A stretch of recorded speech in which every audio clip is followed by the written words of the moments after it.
Here we are going to discuss a very important female organ of the reproductive system, and that is known as uterus. It's in layman's terms, it's also known as the womb, because it houses a growing offspring or fetus.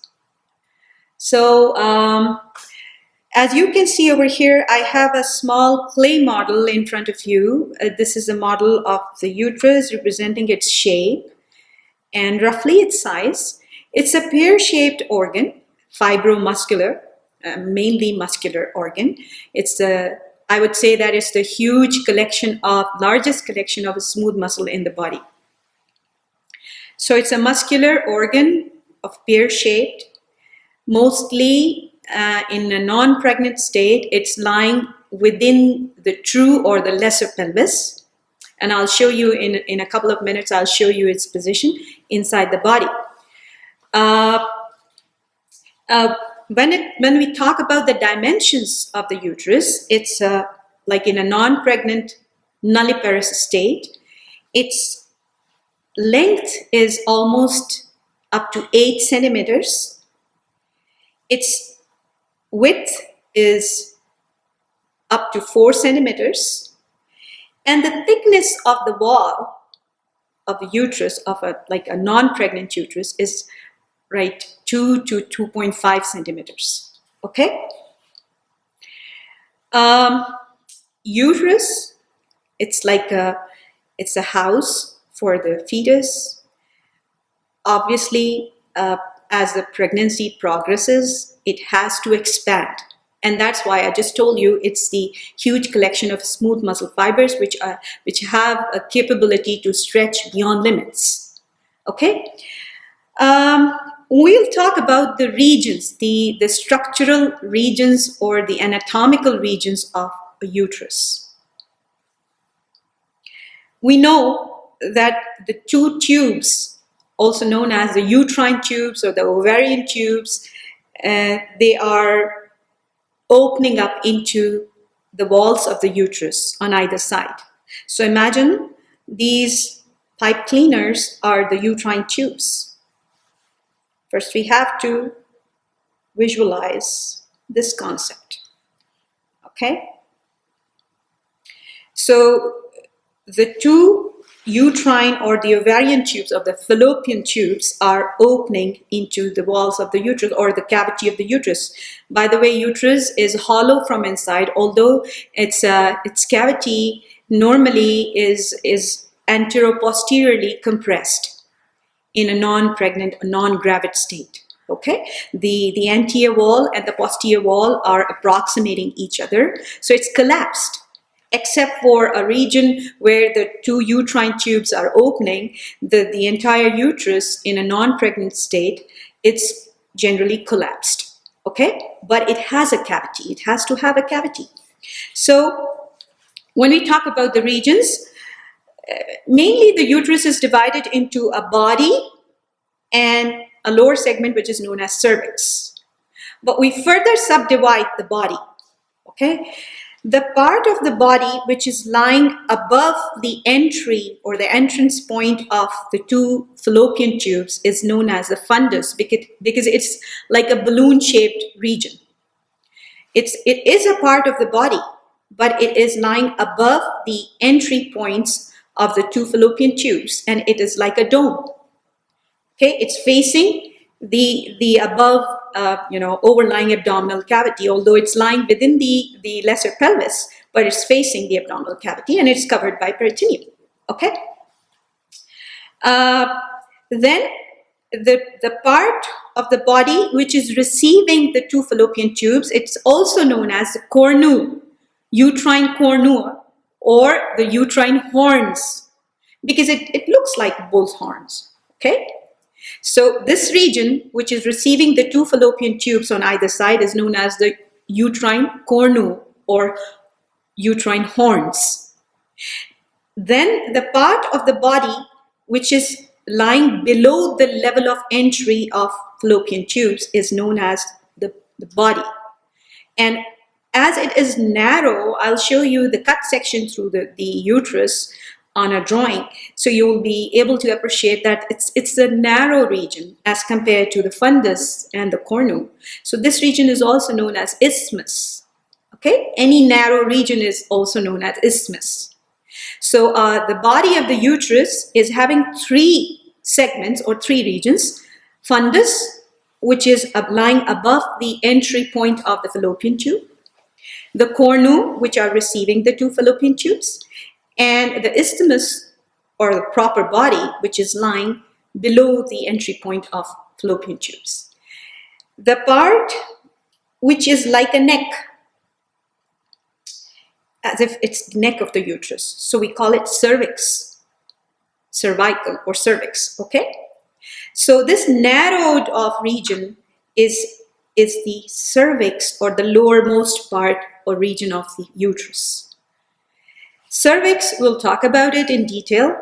It eventually enters another hollow fibromuscular tube, which is known as the vagina, okay?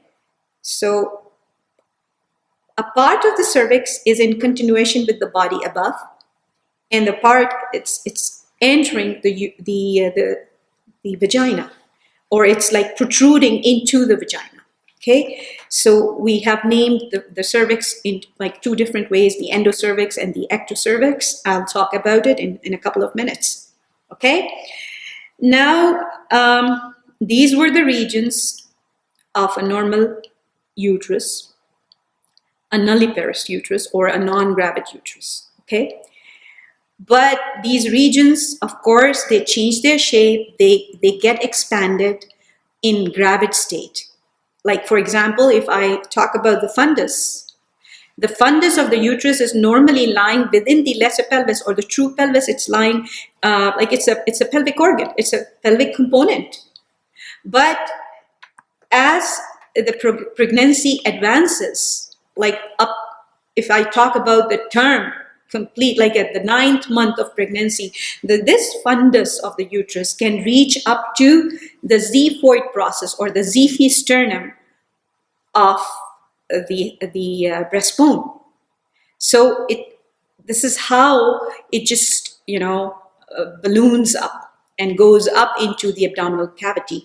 After the third, in fact, in the second trimester of pregnancy, the uterus is no more a pelvic organ. It's not considered as a pelvic organ. It just expands so much that it enters the abdominal cavity, and it keeps on expanding and reaches up to the level of xiphisternum at term.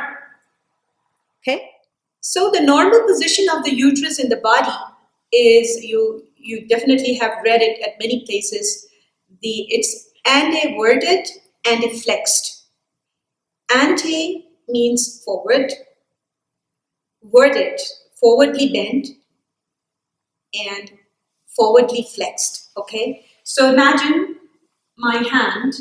I'm trying to explain the position, the way it's been lying inside the pelvic cavity.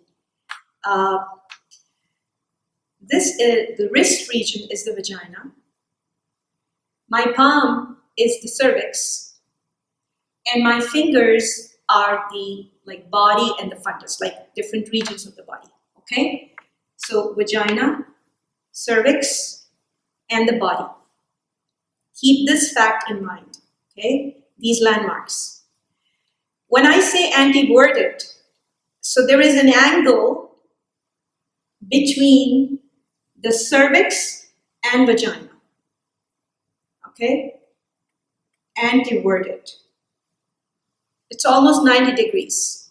So the cervix is bent over the vagina at 90 degrees. This is anteversion. Okay? Then there is another angle between the cervix and the body. That is anteflexion. Okay? So now imagine the other fist of my hand is the urinary bladder. This is how the uterus has been placed, and you're viewing it from sideways.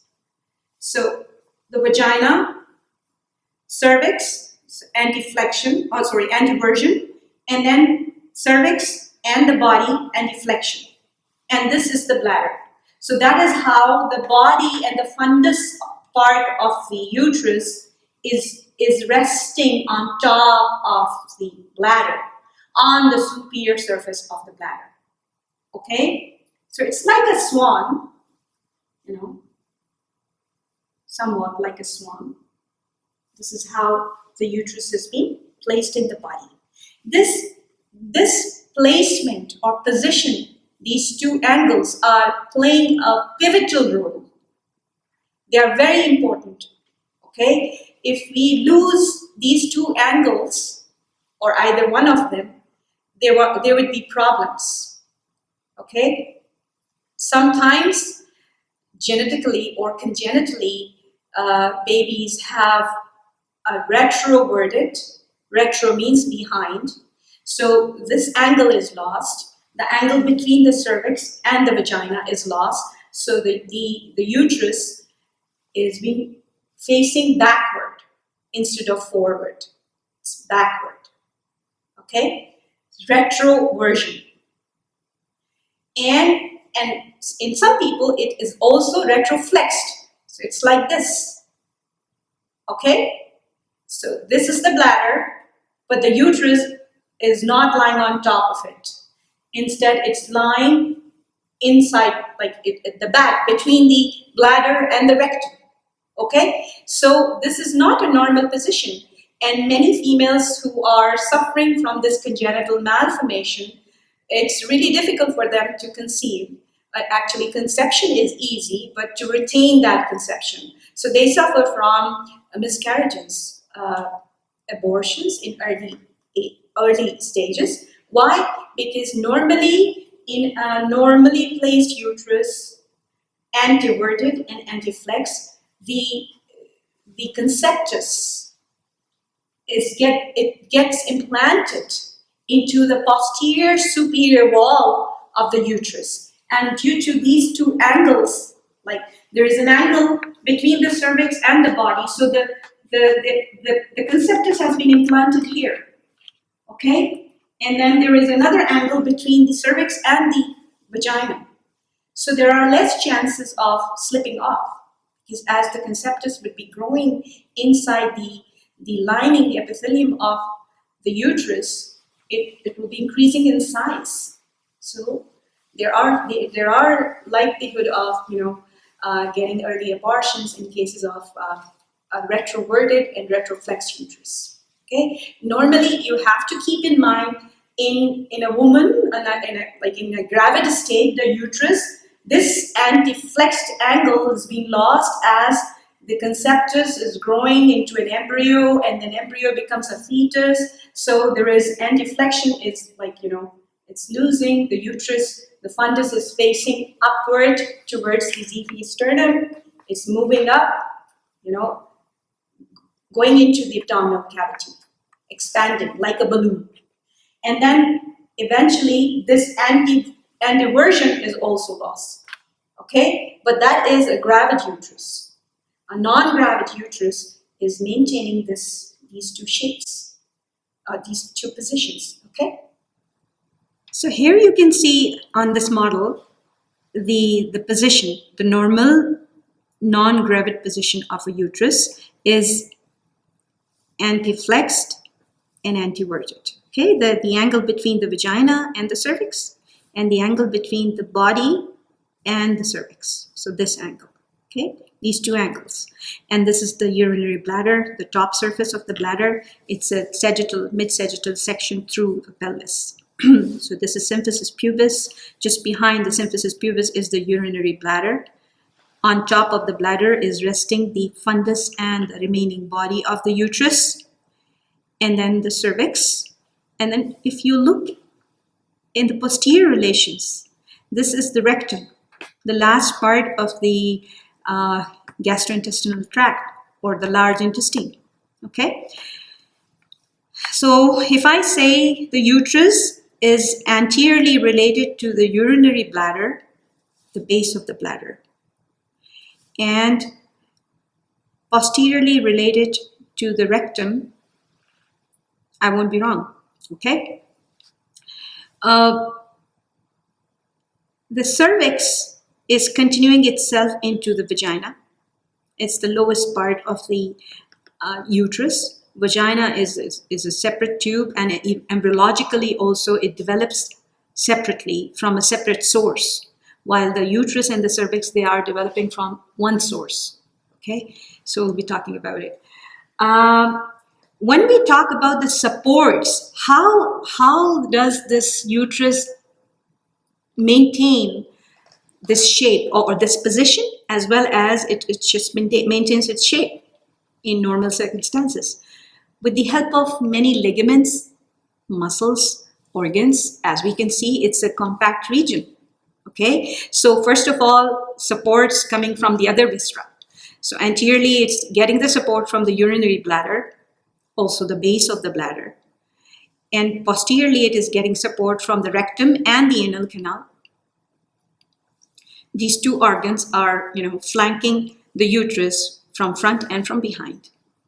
Then there is a structure which is here, and you can see this region is the pelvic diaphragm or the pelvic floor. Okay, so because the uterus is continuing as a vagina, like into the vagina, so it's getting support from the pelvic diaphragm also. Okay, which is a muscular sheath. Then the thing which is keeping or maintaining this anti-flexed position, the two structures, if you remember, earlier I have mentioned those two structures are the ligaments, the round ligaments of uterus. Okay, they are the remnants of the gubernaculum. Okay, so the round ligaments, when they are coming on sides, like so, the round ligaments are coming from front, like from above. The ovaries were descending, and remember that the part of the gubernaculum which is lying between the ovaries and the uterus, the lateral wall of the uterus, is the ovarian round ligament of the ovary. And then the part of the gubernaculum which passes through the inguinal canal in females and attaches into the labia majora in the perineum is known as the round ligament of uterus, because it is passing from the side walls of the uterus through the inguinal canal and attaches or anchors into the labia majora. So what it is doing, it is, pulling the uterus, especially the top part of the uterus, which is lying above the cervix, the body and the fundus, is pulling them forward towards the bladder. So it would be correct if I will say the round ligaments of uterus, right and left, are maintaining the anti-flexed position of the uterus. Okay? If something happens to the round ligaments, if they have been chopped off, the anti-flexion or the angle between the body and the cervix will be lost. So we are back to our plastinated specimen again, and I want you to appreciate the position of a non-pregnant uterus. Uterus is a very small organ. It's a hollow muscular, fibromuscular organ. It's in its non-pregnant state, it resembles a pear. It's pear-shaped, and it's roughly up to 7 to 8 centimeters long. Okay, and you can appreciate the fact that it's lying inside the lesser pelvis or the true pelvic cavity. Okay, because here is these are the greater pelvi. This is the region of the greater pelvis or the false pelvis. And this is the region of the true pelvis, because here is our pelvic brim or the pelvic inlet. And these organs are, all of them, the reproductive organs, are the pelvic organs. Okay? So this is the position of a non-pregnant uterus. But if in case of pregnancy, it has such a great power of expansion this organ, because it's mainly made up of a great huge collection of smooth muscle fibers and elastic fibers. So it can come up to the level, actually it does come up to the level of the xiphoid process, or tip of the xiphi-sternum at term. Like in the last stages of pregnancy, it can climb up to the level of xiphoid process. Okay, covering up the entire abdominal cavity. While in a non-pregnant state, it stays within the true pelvis. Now we will talk about the different parts of the uterus over an illustration. Mainly the uterus is like you can see a longitudinally sectioned uterus in this illustration. It's also revealing the uterine cavity or the uterine canal, which is lying inside. Okay, so in general, the uterus has been divided into two parts: a body and a cervix. Okay, the body is receiving the right and left fallopian tubes. The regions or the extensions of the body which is receiving on either side is receiving the fallopian tubes or the uterine tubes is known as the uterine horns. So there is a right uterine horn and a left uterine horn. The portion of the body of uterus lying above the horn is known as the fundus. Why? Because it looks like a dome, just like the fundus of the urinary bladder. It's like a dome-shaped region of the body that makes, in the last stages of pregnancy, it makes the upper segment of the uterus.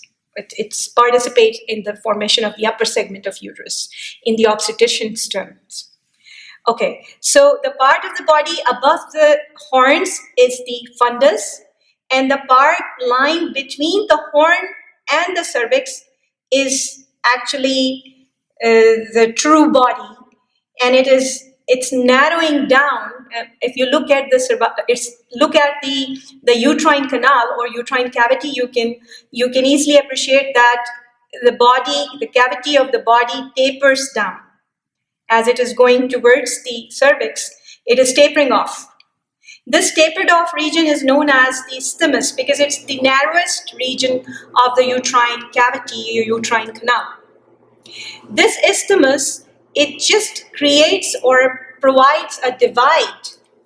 Okay, it creates a line of division between the upper segment and the lower segment of uterus during labor or during pregnancy. So this, at the time of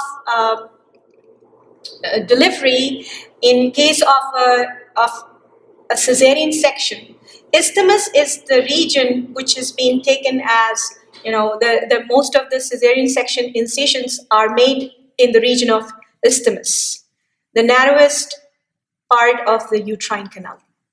Okay, so then comes to cervix.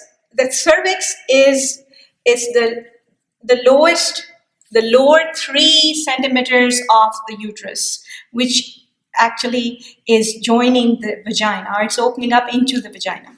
Okay, cervix is mainly is having a narrow vertical canal, and it's connected.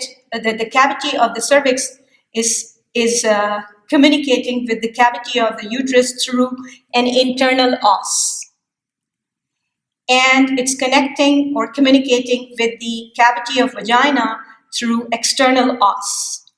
So the part of the canal lying between the internal os and external os is known as the cervical canal or the endocervix, depending upon the lining epithelium.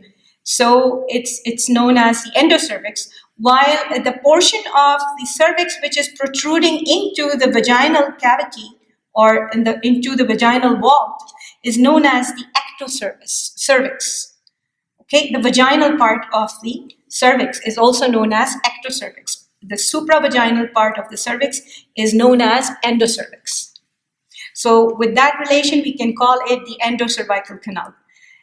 The cervix, the wall of the cervix, in contrast to the wall of the uterus, is made up of more fibrous and elastic tissue as compared to the smooth muscle tissue.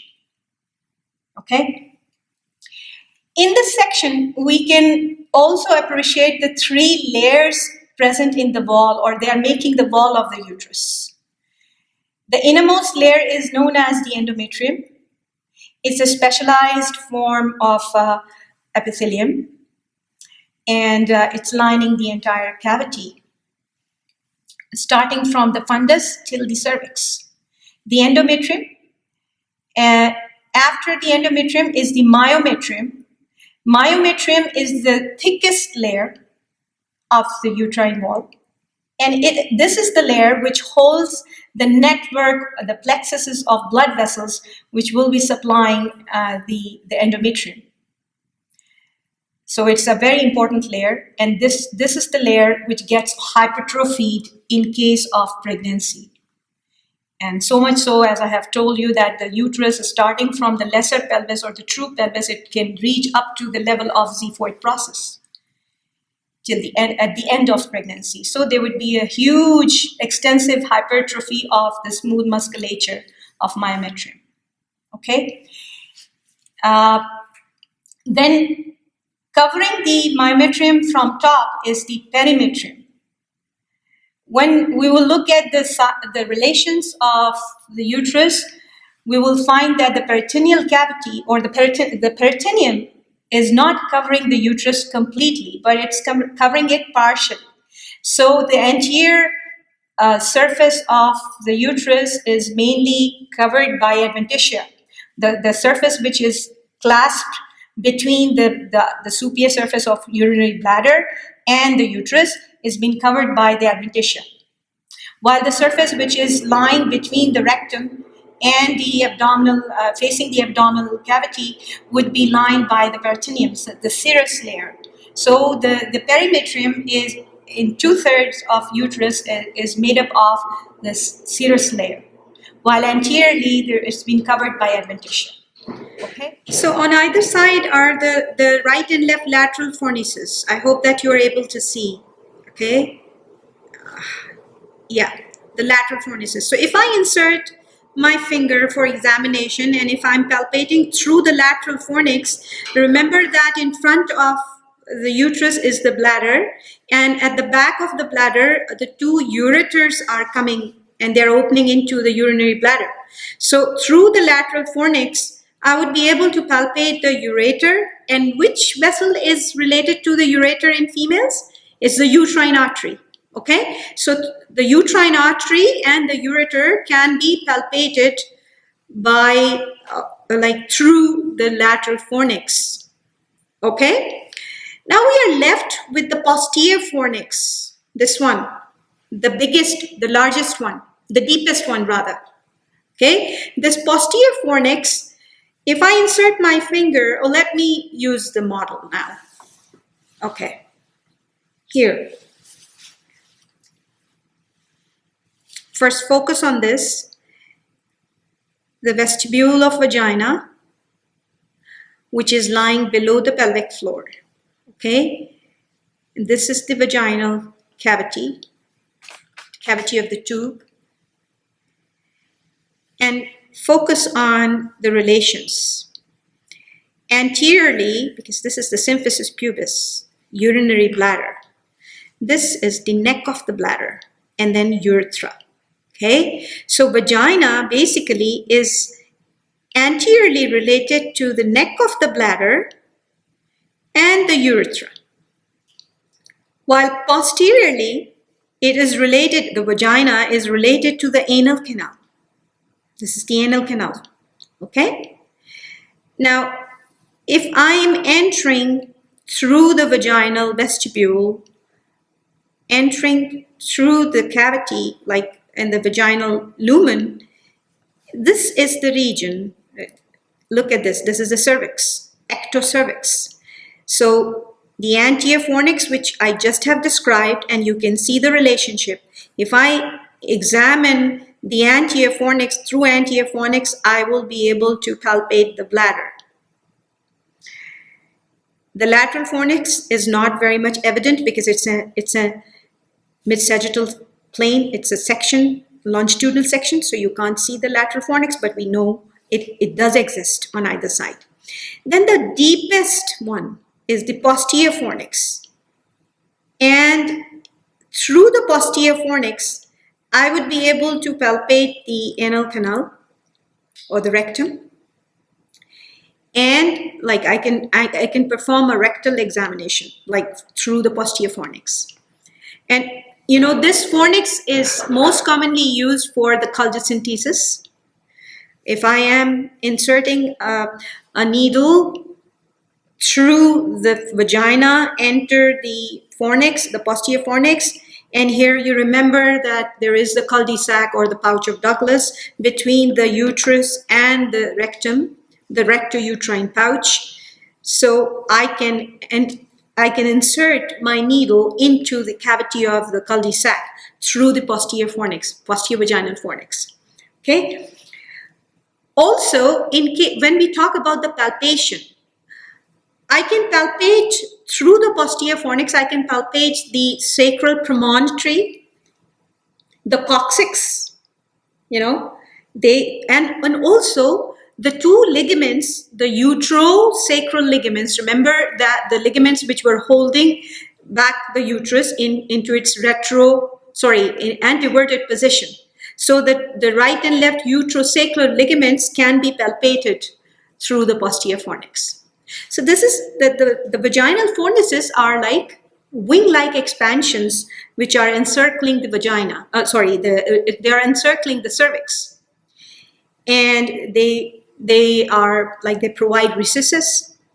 The rest of the vagina is normally collapsed, and when it comes to the epithelial lining or the mucosa of the vagina, we just have discussed that due to its acidic pH, there would be stratified squamous epithelium covering the entire vagina. Okay? Start. Sometimes due to the weakening of the ligaments, the supporting elements of the bladder, there could be a cystocele, and that means there would be herniation of a part of bladder into the anterior fornix of vagina. So there would be, you know, a protrusion of the urinary bladder into the anterior fornix of vagina. That is known as the cystocele. At times there could be a rectocele. That would be the herniation of the rectum into the posterior fornix. So these are the clinical conditions. They're not very good, and they usually result from weakness of the supporting elements of the pelvic floor, like the levator ani muscle and the uterine ligaments. So all of them are they are providing exceptional support. In case of multiple difficult deliveries, females lose much of this support system. So they can suffer from a cystocele or a rectocele. And if the gynecologist is examining the lady per vagina, she can palpate through the anterior fornix. She can palpate the protruding part of the bladder through the posterior fornix, can palpate the protruding part of the rectum. Okay, so that's it.